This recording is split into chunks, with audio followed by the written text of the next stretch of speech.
Good morning and welcome to the Shenkman Wealth Management Accountant Attorney Summer Webinar Series. This program is entitled Social Security Benefits for Spouses. For those who don't know me, my name is Jonathan Shenkman, and I'm the president of Shenkman Wealth Management.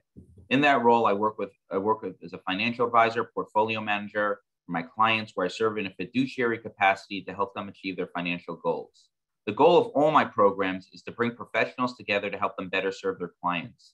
This is done by educating attendees on the latest topics in wealth planning and by encouraging collaboration between a client's attorney, CPA, and financial advisor where appropriate.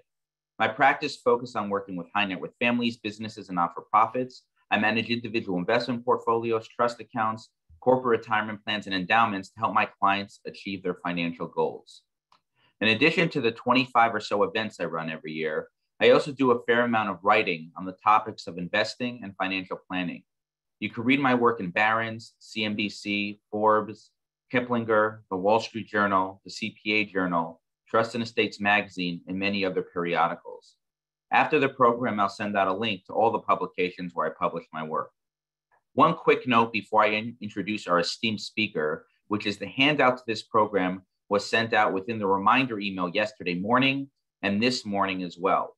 It will also be sent out again in the follow-up email to this program tomorrow morning.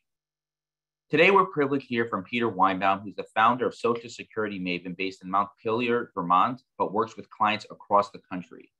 Peter began focusing on Social Security benefits in 2010 and has specialized exclusively in this area since August 2012. He presents seminars and webinars to a variety of audiences on the subject and regularly consults with individuals and couples regarding their Social Security benefit options. For nearly 3 decades, Peter led the advanced planning unit at a major mutual life insurance company, consulting with financial services professionals, attorneys, and CPAs in relation to their clients' estate, business, and retirement planning arrangements. During that time, he worked with advisors to some of the wealthiest families in America, while also assisting thousands of working people and small business owners by providing technical backup to their advisors. Before embarking on his career in the financial services industry, he practiced law in Boston, served as assistant dean at Vermont Law School, and spent several years in college and university administration. Today, Peter will be speaking on Social Security benefits for spouses. Before turning it over to Peter, just a heads up that this program is approximately 45 minutes in length and not the usual 30. And with that introduction, I'll now turn the program over to Peter. Thank you, Jonathan, and welcome anyone who's tuned in. I just want to make a couple of comments to start off. Some of you may know a lot about Social Security, a little about Social Security, or nothing about Social Security.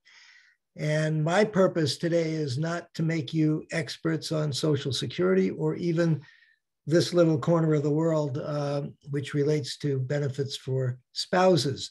It's just more to create awareness and both for you and in some cases for your clients, not so much to teach people or show people what they should do, but show them what they can do. That's kind of what my practice is about.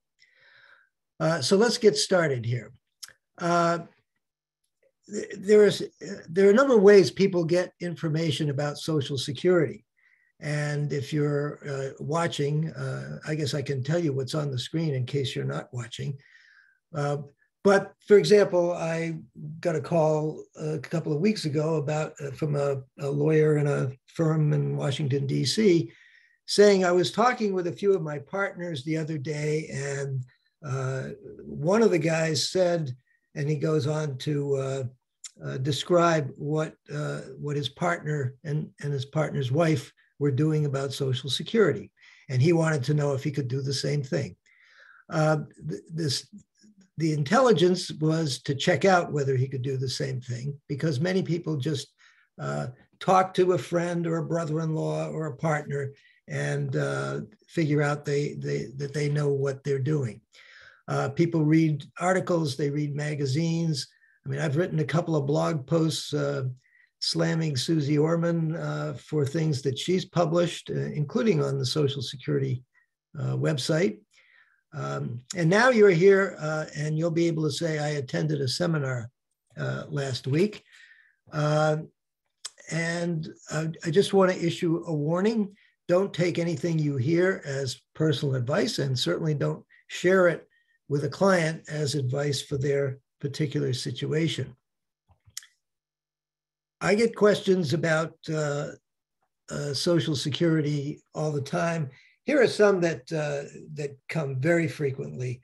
Can my wife claim her benefits at 62 and then get half of mine at full retirement age? Can my husband claim half of my benefits at 62 and then switch to his at 70? Or my husband plans to claim benefits at 70. If I claim later at 62, do I claim on my record or my husband's? Now, most of these questions are require me to know a lot more about the client before I can answer them. Not so much in this situation. I will tell you right now, the answer to the first one is no. The answer to the second one is no. And the answer to the third one is, well, maybe, but it really doesn't matter. We could go into detail about that, but this is a pretty short space of time. So I want to get on to talking about spousal benefits. There are three primary types of benefits that I would call benefits for spouses. One is called spousal benefits. Two subsets are for people who are currently married, and secondly, for people who are divorced. Survivor benefits, that's again, two subcategories for people married, people divorced, and something called child and care benefits, which is definitely less well-known than the other two. Couple of vocabulary items. Full retirement age is on this chart. It varies based on date of birth. People who are now in their early 60s and younger typically will have a full retirement age of 67. People who are, in their, well, you can see right here, if they were born before 1955, they would have a full retirement age of 66. There is a special full retirement age when it comes to collecting survivor benefits, and I will try to remember to mention that when we start talking about survivor benefits. Primary insurance amount, or PIA, is maybe the most important concept in Social Security. It's basically a calculation of how large a benefit can be based on an average of a person's highest 35 years of inflation-adjusted covered earnings. Many people confuse defined benefit plan rules with Social Security rules, and they think, well, it must be something like my last 10 years, or the highest 5 of my last 10, or some formula that might be in a defined benefit plan. It is 35 years, and if you only have 25 years of earnings, you will be counted on the average as having 25 years of earnings and 10 years of zero earnings. The inflation adjustments are different from the cost of living adjustments that you hear about for Social Security. They're based on national average wage index, and it's just something that's in the system. You can find out about it after it happens, but everything is inflation adjusted, so that even though you may have only earned $20,000 in 1980, that may, in the formula, come out as $85,000 because of the inflation adjustments. And it's only covered earnings, and that means earnings on which you paid Social Security taxes. And it doesn't matter whether it's self-employment taxes or Social Security earnings as an employee. It's only earnings on which taxes were paid. And the final thing about this is that the formula favors lower earners, which means that even though I have a lot of clients who come in and let's say they're high earners and their benefit is going to be $3,500 to $4,000 a month under certain circumstances. And they say, well, my wife hardly worked at all, and I'm sure she gets practically nothing. if their spouse earned in today's dollars an average of about $12,000 a year, they might have a $900 benefit. So in other words, they may have a 25%, their benefit may be a quarter of their higher earning spouse's benefit, even though their actual earnings might have been, a tiny fraction of their spouse's earnings. Okay, spousal benefits. There's just something called spousal benefits, even though there's a number of benefits that are available to spouses. In this case, both spouses have to be living. Spouse A claims on spouse B's record, and there are certain conditions. First of all, there's what's the definition of a spouse, and that is a function of state law. I get questions all the time, what about common law marriage, et cetera. Common law marriage isn't very common, but various states have rules about when you're considered to be married. So always, when there is no actual legal marriage, look to state law for determining whether somebody is a spouse. A, the spouse who might be claiming benefits has to be at least 62 years old. 62 is a claiming age for an individual's retirement benefits, and also meaning the earliest claiming age for an individual's retirement benefits, and also for spousal benefits. A little known fact is that about 97% of the population cannot claim as early as 62. There's a rule that says you have to have been 62 for the entire month in which you first claim, and the only people who are considered to be 62 for the entire month are those whose birthday was on the 2nd of a month. So typically it's 62 in a month, and B, the spouse on whose record A will be claiming, must be receiving their own benefits. So they must have claimed benefits and they must be receiving their benefits. There are two categories of claimants for spousal benefits. Those who were born before January 2nd, 1954, and those who were born after January 1st, 1954. So let's look at this first group here. And in the first group, these are the people who were grandfathered under rules that were changed in legislation passed in 2015. It's a good thing to have been born before January 2nd for Social Security purposes. There's something that's not so great, but that existed before the legislation. It's called the deemed filing rule. And what that says is, even if you were born before January 2nd, 1954, if you claim before your full retirement age, you will be treated as having claimed for both your benefits and spousal benefits if you're eligible. The real grandfathering was for the opportunity to file a restricted application.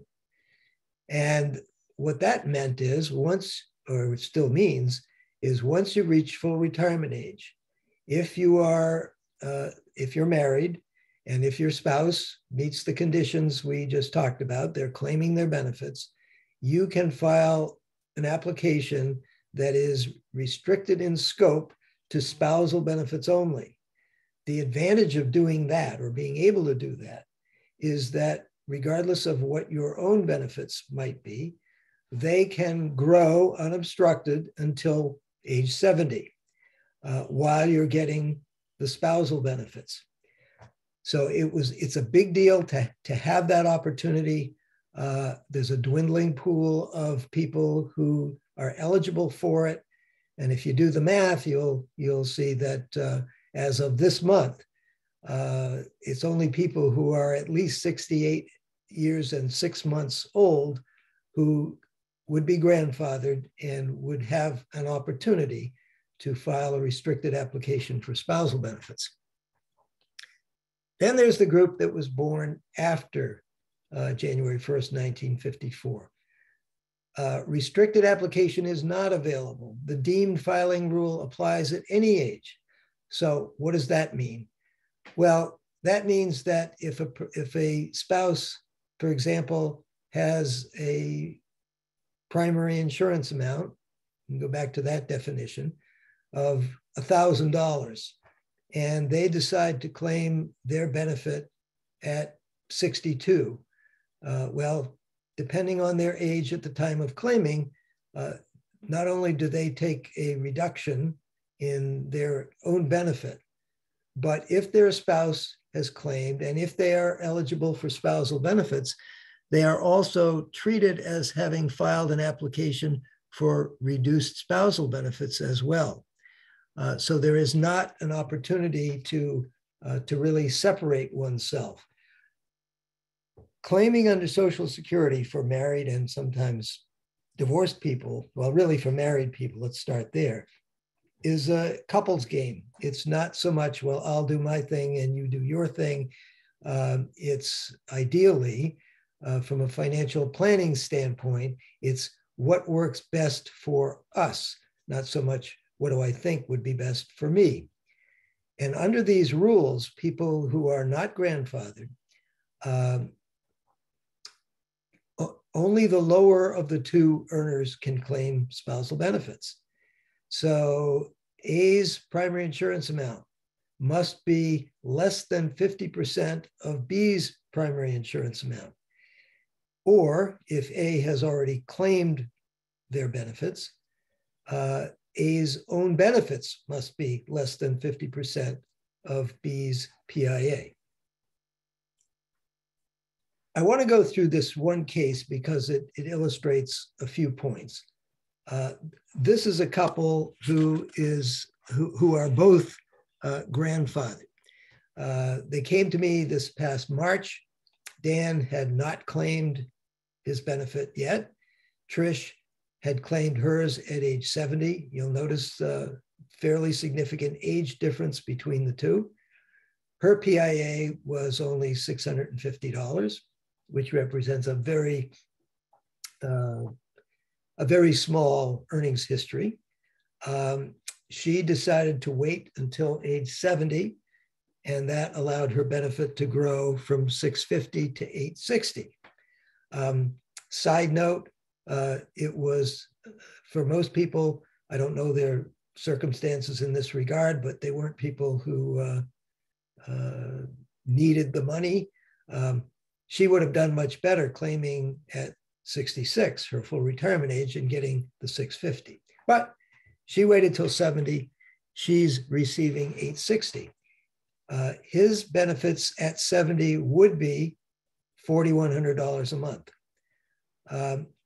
There's a range of options available to them, but I've just picked out sort of two ends of the spectrum. He's already, at the point we talked, he's already 69 years old. So his options are more limited. But option one was that he could claim spousal benefits on her record, retroactive 6 months, and get a lump sum of 6 times $325 a month plus $325 a month until he reaches 70, at which time he switches to his own benefits of $4,100. Under that option, she continues getting the $860 that she's getting, and then at age 76 and 3 months, which is when he claims at his age 70, she applies for spousal benefits on his record. Now notice, although a lot of the people who don't know much about Social Security keep talking about half of my benefit or half of his benefit. It isn't half of the benefit, it's half of the PIA. So in this case, option one has her waiting a year and then getting spousal benefits on his record once he's claimed his own. Option two was that he could claim his own benefit in March, but retroactive to September 2021. He'd get $3,720 a month. She would claim retroactive spousal benefits, which is really in addition to her own benefit. It's $860 plus $690, so that the total is 50% of his PIA. And she applies retroactive 6 months. Okay, retroactive claiming is kind of an esoteric opportunity that usually works to a person's detriment, not necessarily so much here. But anyway, so that's the situation, and that's how spousal benefits could work in, and unusually, two grandfathered people with records that and circumstances that permit spousal benefits both ways, not at the same time, but consecutively.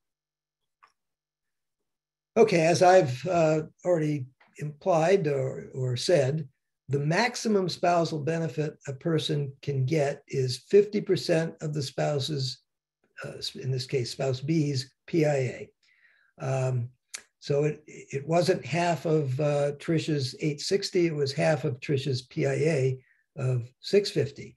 And in his case, it isn't half of 4,100 or 3,720, it's half of 3,100, which is his PIA. Notice that her spousal benefits don't change, only the timing of them change, but the amount doesn't change based on the ultimate size of his benefit. If a restricted application is filed and can only be filed by a grandfathered person after they reach full retirement age, A's spousal benefits are exactly 50% of B's PIA. If there's a deemed filing going on, or as in Trish's case, where she has her own benefit and she has her own benefit, and then her husband claims, she gets a combination of her own benefit and whatever spousal benefit is available, and the total of the two cannot exceed 50% of B's PIA. Let's go to divorce spouse benefits. They're very similar to spousal benefits for married couples, except when the couple is divorced, B does not have to have claimed. He simply has to be at least 62 years old. The marriage before the divorce must have lasted at least 10 years. A must be currently unmarried in order to claim divorce spouse benefits, or continue them, because if he or she gets remarried, immediately the ability to collect divorce spouse benefits will disappear. The couple must have been divorced for at least 2 years, unless the spouse who wants to claim divorce spouse benefits was already receiving spousal benefits during the marriage. And it is possible for 2, 3, maybe mathematically possible for 4 ex-spouses to claim on B's record. The major requirement being that each of them was married to B for at least 10 years. We go to survivor benefits now. And survivor benefits, as you would imagine, are what A might claim on B's record after B dies. The requirement here is that the couple have been married for at least 9 months.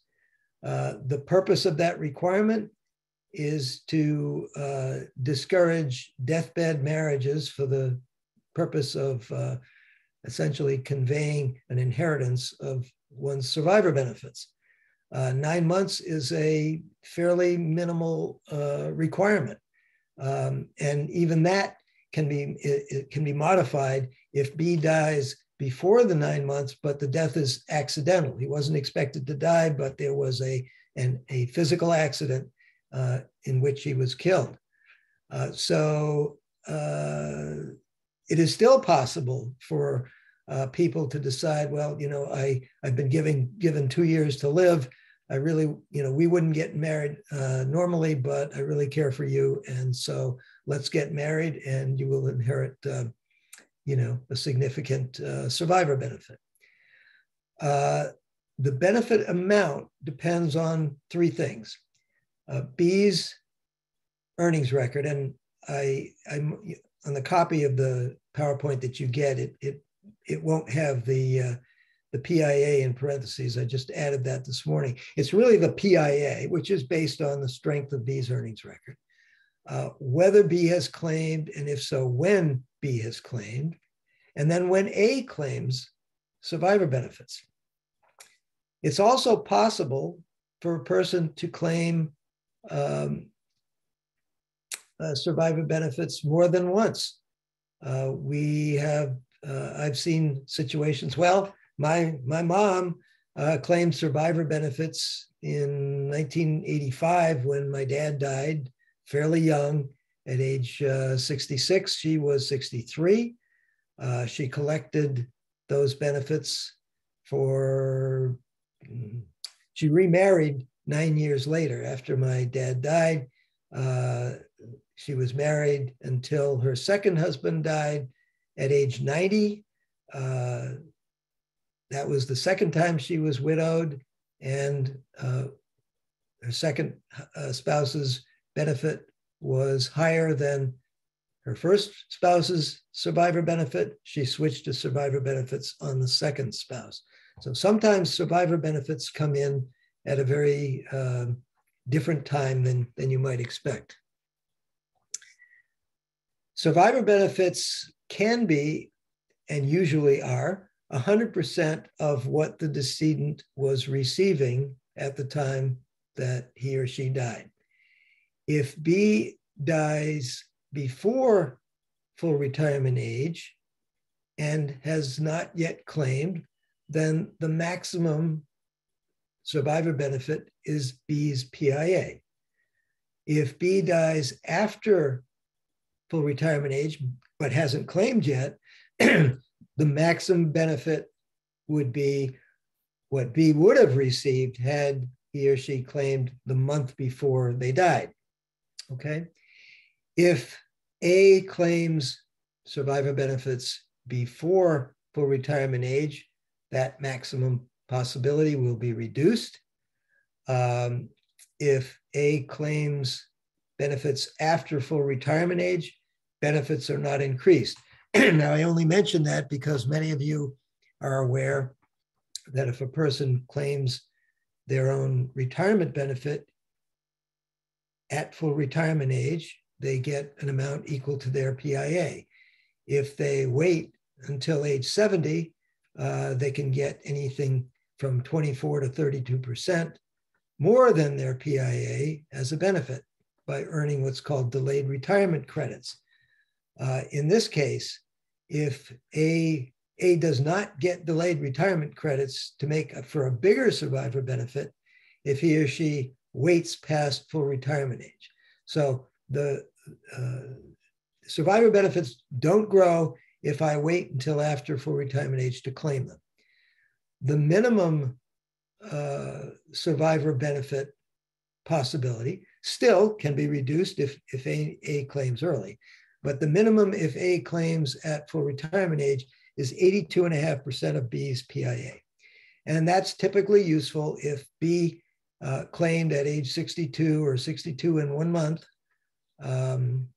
Pretty much anything before 63 in a couple of months, the surviving spouse will at least get 82.5% of B's PIA. This is a bit of a technicality, but I'm going to mention it anyway, because sometimes there's a confusion and people say, well, can I get my own benefit plus the survivor benefit?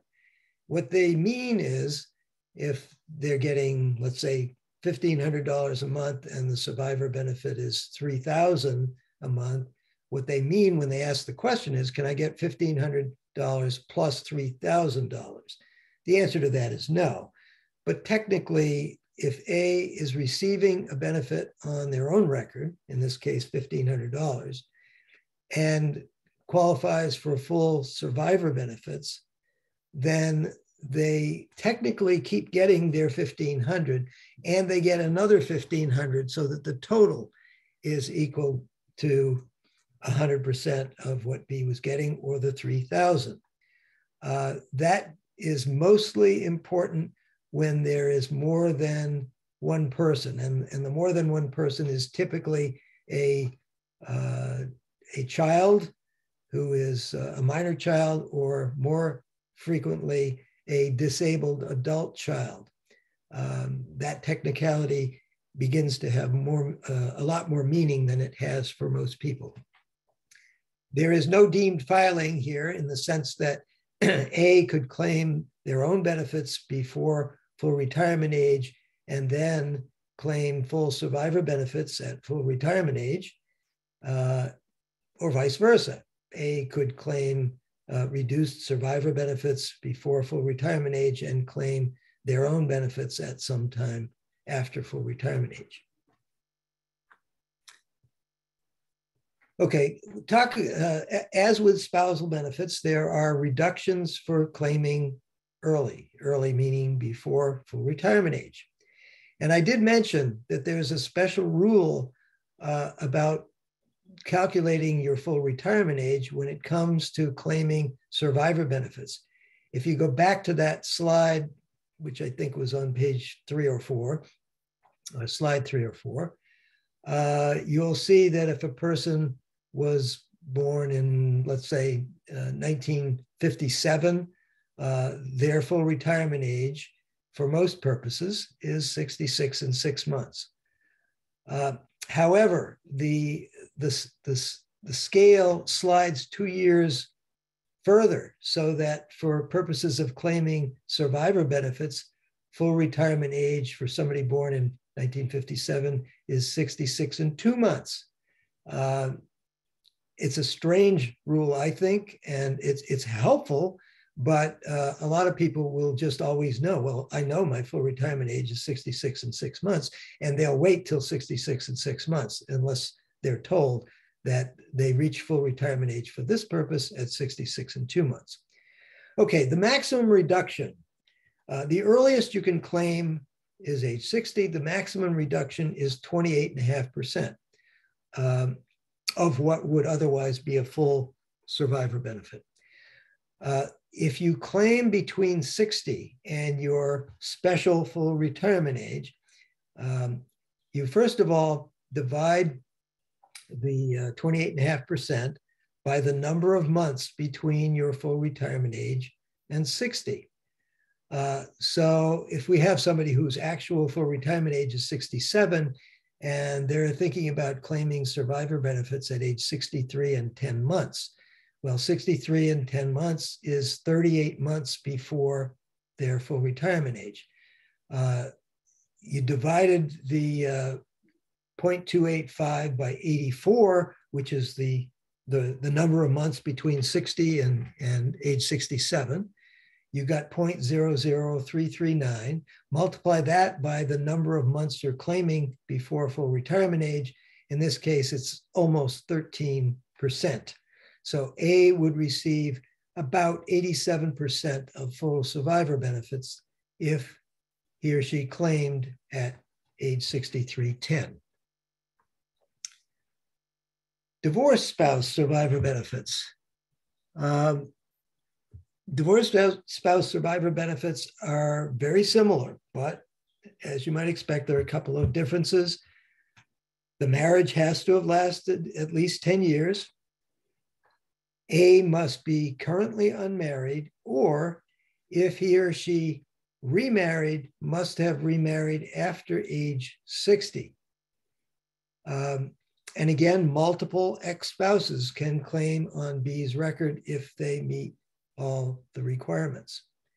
I don't have more time, but I'll say quickly, I came across a very interesting situation back in 2015 where a couple had gotten married and he was a widower. They got married. He was within 3 months of turning 60. He didn't know about this rule. discovered to his chagrin that if he had waited 3 more months, he could have gotten survivor benefits on his first wife's record.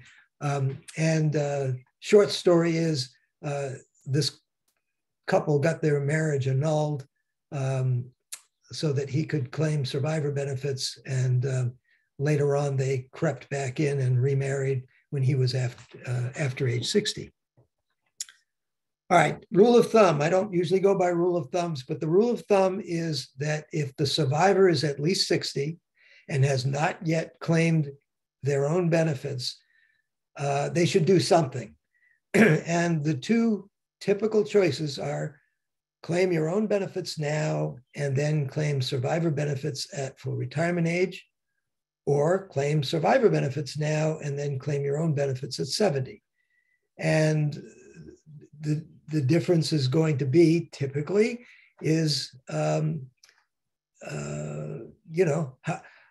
how big would your benefits be at 70 compared to full survivor benefits? Whichever is the larger one is the one that you want to have for the long term. And so the other one should be used in the short term. If you don't ever use one of these benefits, it will be lost. So typically that's the scenario that people of that age will run into.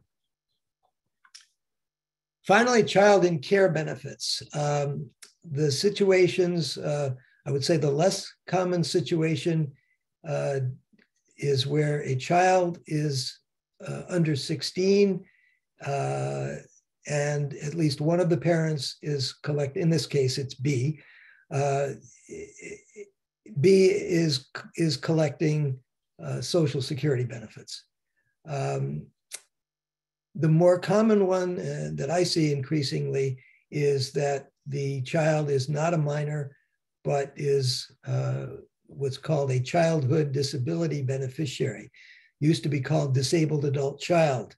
Might be 35, 40 years old, or could be older even, but has a disability that dates back to before that person was 22 years old. And so if A has in care a child, and in care is pretty broad, exercises parental control and responsibility, and B is receiving records on B's record, then A can apply for child in care benefits on B's record. How large are they? Well, while B is alive, they are very much like spousal benefits, except no reduction for claiming before full retirement age. It's 50% of B's PIA. And it doesn't matter, by the way, how large B's PIA is. This is almost like a free restricted application for spousal benefits only, with no reduction for claiming early. After B has died, and then the child in care benefits can be up to 75% of B's PIA, even though B is not yet 60. These are not considered survivor benefits. They're still child in care benefits. So it's kind of an interesting option. I guess it would tend to be better known in the special needs area and the area of the law that deals with special needs people. But I also see 73-year-olds with 14-year-old kids too. So, or at least one of them is 73. Okay, all of these benefits are subject to all kinds of possible interference. The Social Security earnings test, if you're not yet full retirement age and you want to claim spousal, survivor, or child in care benefits. The windfall elimination provision can play a role, the government pension offset, the family maximum amount. There's a lot of complexity here, which is why I will repeat, don't take anything that you heard today as advice for yourself or for somebody that you know and care about, because there are so many variables that it would be very, very dangerous to give that sort of advice. That is all of my remarks for today. You have my contact information. If people have questions about this seminar, call or email.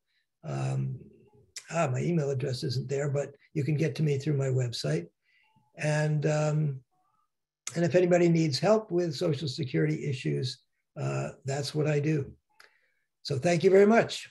Great. Thank you so much, Peter. Again, if anyone has any questions, new business opportunities, any other issues they'd like to discuss, please feel free to reach out directly to Peter or myself where appropriate. And I'll be sure to include his contact information in the follow-up email to this program. As I mentioned at the onset, the goal of these programs stay up to date on timely wealth management related topics and to collaborate where appropriate. I think we can all agree the clients who are best prepared are the ones who are served by a team of knowledgeable advisors. 3 more quick items before I let you go. First, my summer webinar series continues on June 9th with my program entitled Women in Wealth Panel Discussion, Estate, Tax, Philanthropic, and Elder Care Planning Considerations. Panelists include Janice Cowie, partner at Markham, Elizabeth Forspan, managing attorney at Forspan Clear, Ellen Israelson, vice president of philanthropic services at the Jewish Communal Fund, Mariana Mulliver, founder of Mulliver Law. This program will offer 1 CLE and 1 CPE for attorneys and CPAs based in New York and New Jersey. Second, please take 30 seconds to fill out my survey at the end of this program. It helps me improve my webinars and provide timely and interesting content to attendees. I thank you in advance for that. Finally, if you'd like to be kept abreast of my latest articles, webinars, and all the other work I put out, you can sign up for my free monthly newsletter. Simply email me with the word newsletter in the subject line. And with that, this concludes today's session. Please stay safe and healthy and have a wonderful day, everybody.